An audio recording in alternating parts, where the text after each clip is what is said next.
Today we'll be taking a look at what I think to be the top 5 sleeper teams of the 2021 NFL season. Not to be confused with the Texans, where you'll just be asleep during their games.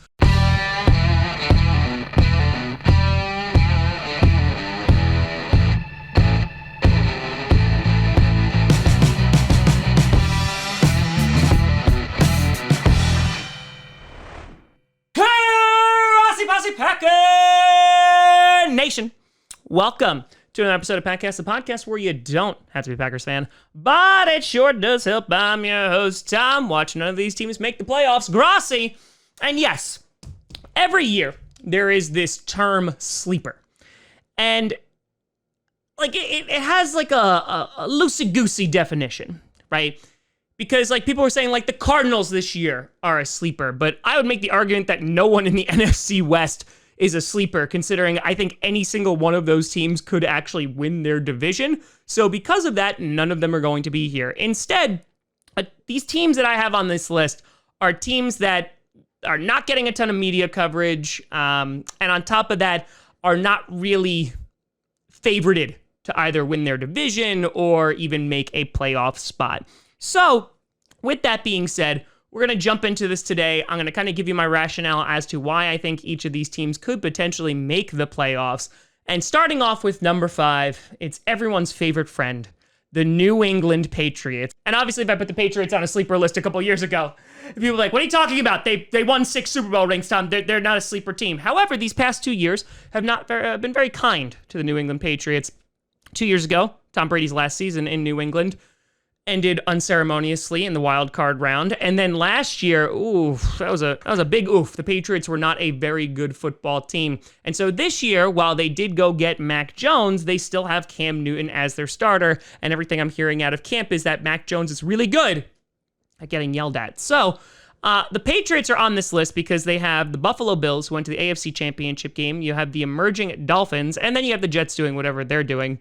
But the Patriots, I feel like, are bringing back not only a strong core on defense, but considering the amount of money that they spent in free agency, they really addressed a number of their problems. On top of that, Cam Newton coming back, I don't think is the worst thing.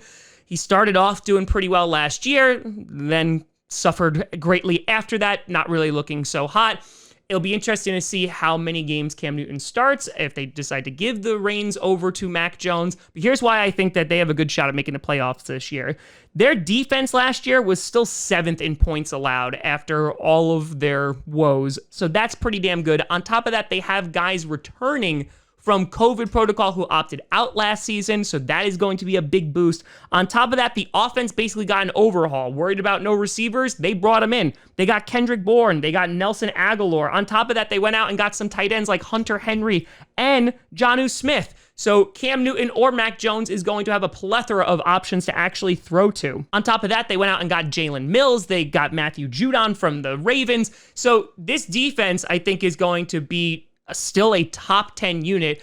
And on top of that, the offense looks to hopefully improve from what they did last year, because it's going to be kind of hard for them to go any lower. They don't have the hardest schedule. They're in a division where there definitely is some flaws. Who knows what the Dolphins are going to do with Tua? You look at the Bills, I still think that they're going to be very successful, but then you also have the Jets to beat up on twice a year. So I think the Patriots definitely have a path with their schedule, with all of the holes they acknowledge during the offseason, to potentially make it into the playoffs once again and continue Bill Belichick's reign of terror. Number 4, I got the Carolina Panthers. Now, this team, it's an interesting one to me. And I've said it on this show a few times that they played really well against some really good teams like the Chiefs and the Packers last year. And then there were some other games where they were just abysmal. They didn't have Christian McCaffrey. Teddy Bridgewater didn't really light it up out there. Their defense definitely did improve after they just drafted every single defender in the draft.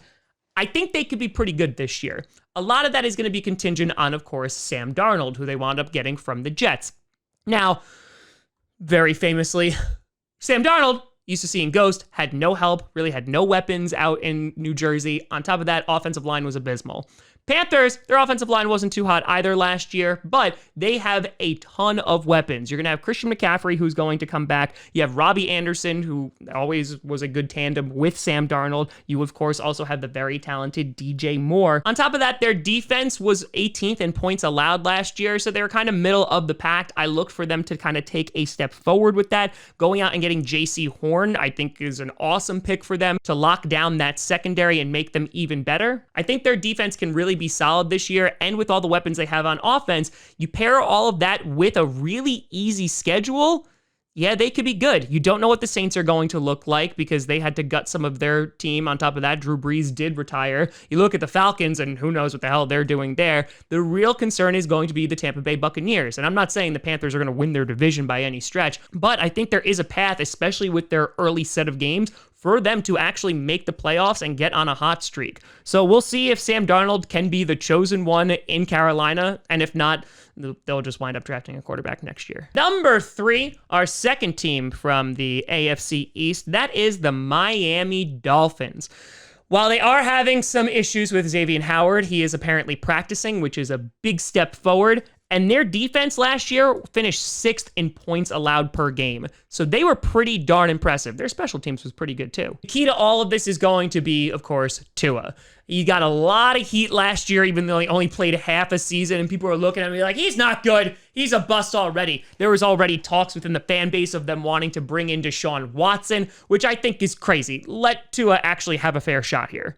Devontae Parker has developed really nicely into a great wide receiver. They're getting Will Fuller when he's back from his suspension. And of course, they went and got Jalen Waddle. If that defense is able to remain a top 10 defensive unit, their offense is going to control how high their ceiling actually is. If Tua is able to develop into a good quarterback, kind of take that sophomore leap, then yeah, I think the Dolphins could surprise a lot of people this year. Number 2.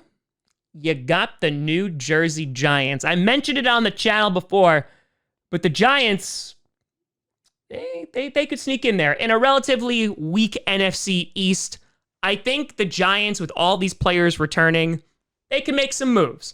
As long as the entire team doesn't retire before that, because they've already had 3 players do that. But their defense last year, pretty darn good, especially down the stretch. Wound up finishing 9th in points allowed. On top of that, you have the big return of Saquon Barkley, and who they were very, very much missing last year. You also bring in a guy like Kenny Golladay. You have Kadarius Toney getting drafted, so those are going to be weapons for Daniel Jones. So their defense is kind of taken care of a little bit. The offense, where they had some problems, they now have some weapons, and you also have Evan Ingram, who's there. Take that as it is. My main concern about the Giants is going to be their offensive line. And of course, Daniel Jones. Daniel Jones, besides running 80 yards and then falling down because of a phantom trip, or the Buffalo Wild Wings guy sent up the sprinklers, he's gonna kind of have all the pressure on him. He really needs to perform. This is kind of like his last shot with the Giants, in my opinion, because if he fails to produce with all these weapons around him and a healthy Saquon Barkley, it's gonna be kind of on him. Their offensive line, though, does need to get better. Andrew Thomas really wasn't that impressive last year, and if this team is going to be good and potentially make a playoff run, it's gonna start in the hands of Daniel Jones and/or the feet as he's running for his life. And finally, my number 1 sleeper team this year, a team that I predicted could win their division, the LA Chargers. I know Chargers fans are like, shh, don't say anything. We hype them up every year and then are just disappointed. But honestly, I believe in the Chargers this year. They have the rookie of the year in Justin Herbert coming back for his sophomore year. You have a healthy Austin Eckler, Keenan Allen. They bring in Corey Linsley, an all-pro center from Green Bay. Of course, you already had Brian Bulaga, Iowa there. They draft Rashawn Slater to help protect Justin Herbert. Derwin James is coming back healthy, so that defense should be better. Of course, you always have Joey Bosa as well. But the big thing here is going to be the addition of coach Brandon Staley, who is the first defensive head coach for the Chargers in over a decade. That defense has definitely needed that extra oomph, and Staley is going to be able to provide that, or at least hopefully provide that for the Chargers. Their offense, I'm not really concerned about. They can put up a whole bunch of points, and I think Eckler is going to be a monster this year.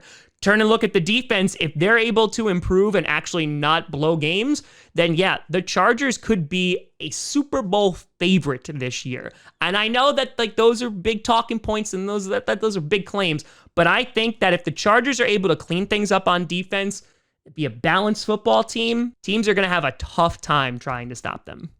But let me know what you think down in the comments below. What other teams do you think could be sleepers this year? Again, I think anyone from the NFC West could win that thing. You look at a team like the Raiders, I almost put them on this list, but I don't believe in them enough. But who knows? Anything could happen. But let me know what you think. You can always find me at TomGrossiComedy.com or at TomGrossiComedy on all social media you see down below. Check out podcasts on SoundCloud, iTunes, Google Play Music, Spotify, and of course YouTube. And a big shout out and thank you to all the patrons over at patreon.com/TomGrossiComedy and the YouTube members. But thank you so much for watching. I'm Tom Grossi. And as always, go Pack Go.